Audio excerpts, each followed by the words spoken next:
धन्यवाद अध्यक्ष महोदया। आज हमारे राष्ट्रगीत के 150 वर्ष पूरे होने पर हो रही महत्वपूर्ण चर्चा में गर्व के साथ एक भारतीय होने के नाते मैं अपने विचार रखना चाहती हूँ। सदन में इतिहास को तोड़ मरोड़ कर पेश करके फिर से मुस्लिम तुष्टीकरण के नाम पर भारतीय मुसलमानों को कटघरे में खड़े करने की कोशिश की जा रही है। लेकिन मैं सदन में बताना चाहूँगी कि हम भारतीय मुसलमान जिन्ना के आह्वान को ठुकराकर अपने इस प्यारे वतन की मिट्टी के साथ मजबूती से जुड़े रहे।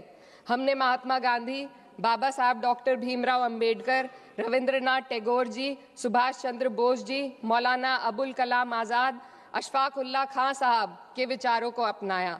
हम भारतीय मुसलमान इंडियंस बाय चॉइस हैं, बाय चांस नहीं। वंदे मातरम के किन छंदों को राष्ट्रगीत के तौर पर अपनाया जाए, यह फैसला सर रविंद्रनाथ टैगोर और सुभाष चंद्र बोस जी जैसे नेताओं के परामर्श के बाद हुआ। क्या अब हम उन महान नायकों की समझ पर प्रश्न चिन्ह उठाएंगे? उन्हें देश को बांटने वाला और तुष्टीकरण करने वाला कहने का पाप करेंगे? उन महान हस्तियों ने वंदे मातरम के उन छंदों को अपनाया जिन्होंने देश के हर वर्ग, हर धर्म के मानने वालों को एक सूत्र में पिरोने का काम किया। और मैं एक घटना आप लोगों के सामने रखना चाहती हूँ।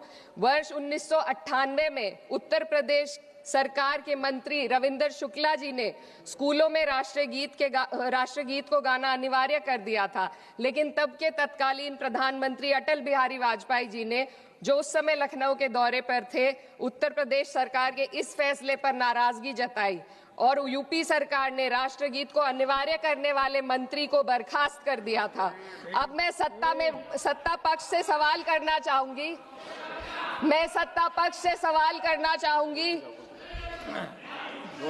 बोलने दीजिए।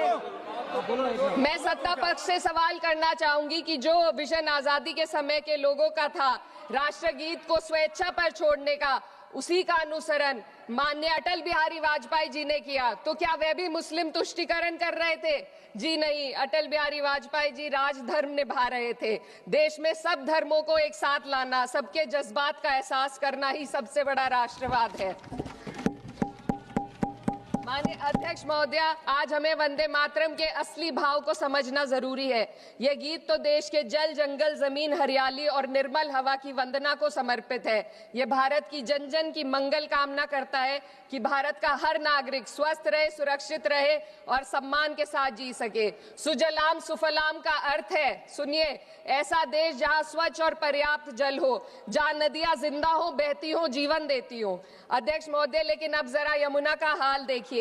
दिल्ली प्रदूषण नियंत्रण समिति की 2025 की रिपोर्ट बताती है कि यमुना के कई हिस्सों में बीओडी स्तर 127 mg पर लीटर है तक पहुंच चुका है, जबकि किसी जीवित नदी के लिए ये 3 mg पर लीटर से कम होना चाहिए।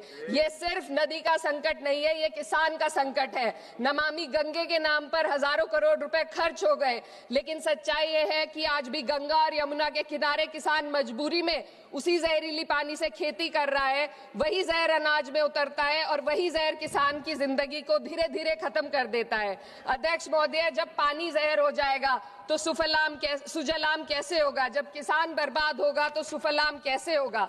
मलयज शीतलम, मलय का अर्थ है मलय पर्वत से बहने वाली ठंडी, सुगंधित, चंदन जैसी हवा जो जीवन देती है, बीमारी नहीं। आज मैं इस सदन से पूछना चाहती हूँ, क्या आज के भारत की हवा मलयज शीतलम है? नहीं अध्यक्ष जी, बस संसद से बाहर कदम रखिए, एक गहरी सांस लीजिए। ये चंदन की महक नहीं, ये जहर है जो आपके हमारे फेफड़ों में उतर रहा है। दुनिया के 20 सबसे प्रदूषित शहरों में से 13 भारत में है। दिल्ली की हवा में सांस लेना मानो रोज 20 सिगरेट पीने जैसा हो।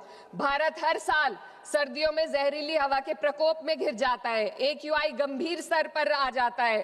ठंडी हवा का सपना अब गैस चेंबर की हकीकत बन चुका है। हम वो देश हैं जहां सरकार प्रकृति पर बने गीत का मान मर्दन तो करती है, पर उसी प्रकृति, जंगल, हवा, पेड़ को बचाने वाले कानूनों को धीरे धीरे खुद ही खत्म कर रही है। ये है आज के हमारे मलयज शीतलम की अफसोसजनक सच्चाई। अगर हम हवा को साफ नहीं कर पाए तो न सुजलाम बचेगा न सुफलाम बचेगा।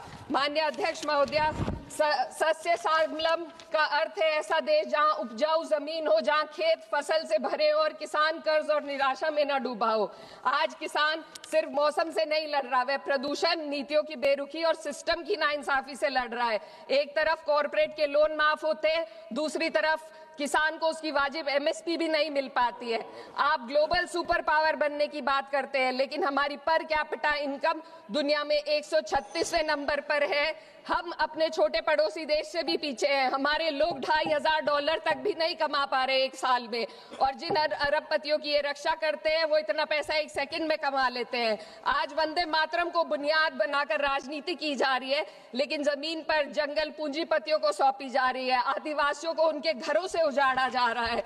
मातरम में जो मात्रा माता है वे सिर्फ मातृभूमि की वंदना नहीं, वे इस धरती की हर नारी, वे इस देश की हर बेटी, हर महिला के सम्मान की बात भी करता है। लेकिन आंकड़े अगर आप देखेंगे, एनसीआरबी की हाल की रिपोर्ट के अनुसार, मैम जसवंत के अनुसार देश में हर वर्ष लगभग 30,000 से अधिक बलात्कार हो रहे हैं। यानी एक दिन में 80 से अधिक महिलाएं यौन हिंसा का शिकार होती हैं, और ये सिर्फ दर्ज मामले हैं।